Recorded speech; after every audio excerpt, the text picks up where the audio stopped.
Yeah. We're ruthless. Now, Well, it has to what's be, the guy's though, name? man. Bill Tierney over at DU. I believe that's The his head name. coach. He was at Princeton. Yep, and and he then came back here. there. Yeah, Hey, they're and you doing know, a great job. well, man. DU always had a lacrosse team, but now they just have a coach to match. And sometimes it's, you know, He knows what it takes to be a champion. I mean, he won But- a couple national titles over there back then. absolutely, and that's one thing we all have to understand is how much does coaching matter, even on the prep level. Well, I mean, it's big time. you see DU. That's just, you can talk about a college right next door to where we're at, basically. Right. And lacrosse was here; it was always present, but now all of a sudden it's on the national scale. Yeah, and I mean, you they're truly in the see it. Final Four last couple of years. Yes, and so you change out your coaching, Right. and what happens? He brought in a culture of winning. He knew what it took. Absolutely. He knew what it took because he had, like I said, he'd won back east. Now I'm gonna ask you, how much pressure should a high school coach have on them to win? Depends. What? What the expectation is. If Your I- high hold on, school- if I'm coaching baseball at So Wiggins let's High School, don't put a sport. Let's just put in general. So no, we'll just say you have to learn how to play the right way. absolutely. You have to learn what it takes to be successful. As we always talk about, pulling the same direction, Right. giving of yourself for the betterment of the club or the team or the whatever.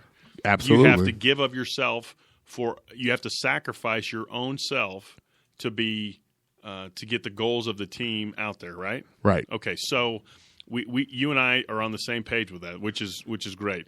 But ultimately, you have to make quality decisions. Students have to be students first. Absolutely. You can't have hooligans running the show and being a part of that. Now being a I'm part gonna of ask you a that stuff. question though. Yeah, How long do you wait? depends. Because even though if you're teaching all of this, also, right. you're still in high school and you're about the goal is to try and win a state championship. It is For to everybody. win now, Right. You know, we kind of move past that. So Sure. where do you draw that line? I would you know, say as if you an didn't AD see, and all if you didn't that. see progress that was palpable, or something that you could see that look, the kids are getting better. Look, really, what it is to me is do you get buy-in from the ground up? Do you get it Right. from the feeder programs? Absolutely. If I'm coaching and I have a way of doing business, we're going to run the spread offense as an offense in high school, and we're playing smash mouth or we're playing option football at the Right. feeder levels. I don't have players who have any idea or have a clue how to block it, how to tackle it, how to scheme it. Right. So ultimately, I got to get buy-in from the youth organizations. Yeah. So if I got 3 or 4 years to implement my proverbial quote unquote, and I'm using air quotes, I hate that, but system. This is what Jeff we're going to hates a do. lot. I do. I'm a hater. But if you're going to do this quote unquote the right Right. way or what have you, Absolutely. then you have to get buy-in. Now, if I don't have buy-in and I don't have support, I have to be at least communicating with my athletic director to understand that, look, this is an opportunity for us to create something different, and where we've been is not exactly where we're going. Or pardon me, where we're going is not exactly where we've been. So we need buy-in. I need Absolutely. time. I Yeah, need time. So absolutely. I'd say 4 or 5 years, really. Yeah, well, you know what? Let's do this. We're getting ready to touch in on a great subject out here with, what's going on. You hear what we're talking about already. I want to see if we can get a call in right now. Jeff, what's the number here? I don't ever know the number. I forgot it. It's 720-873-8074, something like that. No. Well, tell me what the number is then, Dad. I just forgot. want you to It is 720-437-7087. call in. Let's talk about that right now. I want to take a few calls Come on, here everybody. while see Give us what a we're jingle. talking about with coaches and how do you hold coaches accountable in high school? Should you even? And then let's get ready to get into this major topic with Northwestern University. They're changing the game for high schools to preps. And it's good for high schoolers to see this because it's going to be a new game here in a matter of 4 years. The recruiting you've already seen with Oregon, they truly built a program behind uniforms. They utilize what motivates the youth right now to intrigue them to their school. Airtime on TV. Absolutely, but and the look, cool unis. Yeah. absolutely. Yeah. You take that, and now you see Northwestern taking it as a private university and saying, "Hey, what we're going to do is unionize ourselves, and we're going to come meet and try and pay our athletes to play, or just pay them to be here." Well, And- also what that is entailing is about if they're going to be unionized, or like I said, the National Labor Relations Board passed it. the deal is they, meaning Northwestern University, has an opportunity to regulate insurance benefits for these guys after they're done playing ball.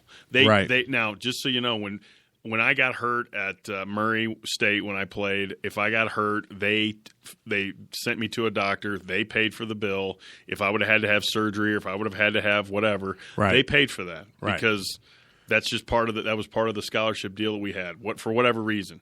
Now, in football, we're talking about an opportunity to remediate or give not remediate. We're looking forward to getting medical attention to people when they are done with their athletic careers. Right. So it's a long process for these guys to go through knee injuries, hip injuries, back injuries, shoulder injuries, and as we were well aware, the concussion issues with the brain and brain injuries. So the problems are long-standing, even after they've given up their time at Northwestern in their proverbial sport or athletic endeavor. So they get to choose with this. That's why I'm telling you this. This you and I have talked about it briefly. It's a Pandora's box. Absolutely. It is a really I'm going to tell you my opinion issue on this, and I'm going to tell you where I stand. I truly believe that it's actually a great thing. You're sitting in front of me, and you're not standing. I'm sitting down, and Jeff needs to know. I stand on this because I think one thing people underestimate about college athletes, and it's like, well, look, here's what you always hear to say: they're paying for your school, right? You get a free education. Yes. You get to go travel and do free. this. It's not free. You're giving your body. You're giving your time. Absolutely. Yeah. You don't get to write your own schedules. Just to let people know that one thing that happens is you will have to do what the program requires of you, or you'll lose your scholarship. Whatever season whatever sports you are, in season you're on their schedule. Guess what? Out of season, you're on their schedule. They got you for 4 years. They have you for 4 or 5 years. Yeah. So with that, guess what takes place? As a college student, everybody realizes when you were there at college at some point in time, you got hungry. You just wanted to do different things sometimes. Want to do laundry. Want to do laundry. Pizza. Hey, you just want to go hang out, be a kid, and where's that money come from? Then here, parents have to kick in again, right? But now you talk about kid wanting to be able to work. Now they see other kids that are friends that they can go work jobs. We can as an athlete. I have to stick to this schedule. They don't care. But on top of that, they can't give us any extra money. And what's taking place? They're making billions of dollars. They're making billions of dollars on these athletes that, are able generate income for the school. Yes. So the interest, especially now, is at an all-time high. Just because, and especially with Final Four going on today, it's a very big. It's a very big issue. Jeff, you brought up an interesting. I'm not on your side on that. But you brought up an interesting topic earlier. You said to yourself, you were like, I don't agree. But then you said, what about the lower sports? Yeah, what about the athletic endeavors that are non-revenue producers, like lacrosse, baseball, and not even lacrosse. Swimming. What about field hockey, stuff like that? Okay, because lacrosse is pretty. But my thing is if you took all the athletes out of that college, you're probably talking about maybe 10% of the college student body. Maybe let's even give it bigger. Let's say 20%. I'm just going to 20%. Mm-hmm. But then you talk about how much revenue together they generate, whether or not we sit at a company, you and I. Mm-hmm. Okay, I'll use Josh in this equation, right? Josh is the engineer here. Thanks, Josh. He does a great job behind the scenes. Thanks for making us sound decent. Now, one of us sounds good. Here it is. We all work at City Prep Radio. All right. You sit there in that seat, you make $12 an hour. Right. I sit here, I make $16. Josh makes $20. Right. We all do the same thing. Mm-hmm. We can't complain about, okay, well, this person makes more than me. That's life. Yeah, that's what life you're going to have to be. Right, so, but Josh is white, so he should make the most money.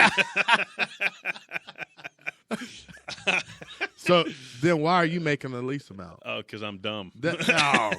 So there it is. That on Jeff's perspective. Yeah, but do you understand what I'm saying? Because people always try and make that gripe. Well, football players, put them all together and look at what they generate. Right, it's a great thing. Yeah. It's nothing wrong with that. But I think it's a great thing to help because now when you talk about wanting to keep kids in college longer, you want them to get their degrees, right? Right. Why are they leaving? The ones that can leave. Because they want to get paid. They want to get paid. You know what they're seeing when they're in college? Everybody around them is getting paid. Right. When you're in high school and you're making these transitions, the first peer time of love that you have is that senior year leaving. in that freshman time, when you're a freshman, at that point in time, then you start realizing how much of a business. And some realize that at their senior year in high school, right. how much of a business is. As soon as you walk into that college, that coach is not the same anymore. Well, let's say this. Let's say that I'm a high school baseball player, and I get drafted out of high school. Right. And I decide – and I'll use Kevin Gosman as an example. The kid that pitched at Grandview. Okay. Threw 97 miles an hour in high school, got drafted. He sounds like Jason Peterson out of Denver East. 90, yeah. Peterson, the same. Let's use him. Let's use Peterson. Went to the Cubs. Yeah, and he was out of baseball in 3 years. Yeah. So he took the money, did whatever he needed to do, and was out of baseball. But the point is that as a kid, right, a business decision to go to college, he could have bought a college with the money he got. He could have. That's what your goal is, to go to college, is to get a degree. Absolutely. To gain financial wherewithal and to further your education so you can get a great job. Right. Well, the point is you're a professional athlete at that point, whether it be a one and done for a basketball kid, whether it be a high school kid drafted in baseball. Right. Those opportunities aren't for everybody. They don't. True. But so the guys who go ahead, go. The guys who can't, I don't think they should be paid. I do not. They can let them go. If the guys are good. If their ability is good enough to get them paid, then fine, go get paid. You're a pro at that point. So my thing, though, what you're saying, though, for kids to understand this is what I'm going to say. What Northwestern is doing is going to allow them to be a big-time recruit. They're going to be able to recruit kids. And I disagree with you.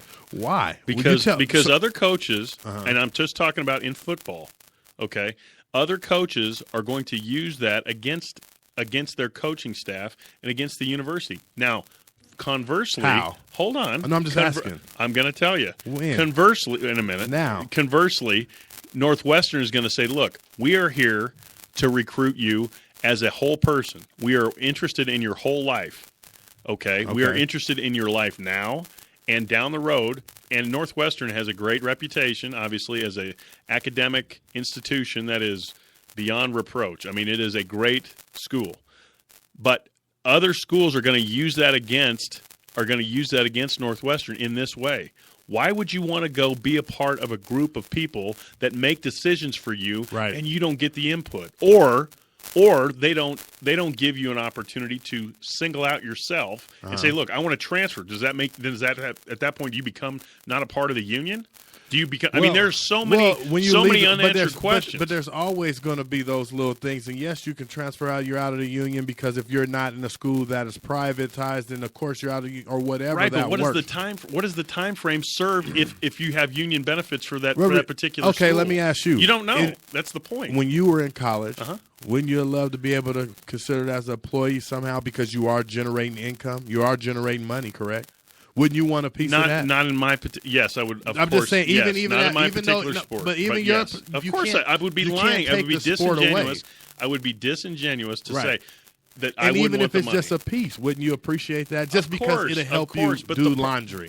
Again, and we know you had dirty laundry at school. They said it. Your buddies have said it. The point being is, Dakari, is that where do you draw the delineation point between a revenue sport, the guy who's the quarterback and the homecoming king? I'm just saying. No, but you can't differentiate. But you can't draw the line and say this sport. You have to. You have to put all the athletes in one. You can't do that because now that you've unionized, each kid is going to want theirs. That's the problem with the selfish nature of kids. But the thing of it, in the union, you still get to set their pay. You're acting like they have to get a certain amount. They don't. They can set their regulations for what they want to pay you. Just like you go work at King Soopers. Right. They have a union, but I guarantee you they set the pay of their cashiers, their people that pick up buggies. They're not making the same as the store manager. With negotiations with the union. Understand that process is going to grow. What I said there's only 17 schools that are going to have this ability. But as a kid going to college, you have a new element in there now to where it says, okay, look, we're going to order great uniforms and we're going to do what? We can pay you. You'll be able to make $20,000 a year, just extra. We don't know, $15,000. Heck, $15,000 a year for a kid. They think they're rich. Yeah. Absolutely. And you're already living. You get this little extra money. You know you have little extra money to do stuff with. It makes it makes college a little funner. I don't disagree with the premise that they need to be paid something.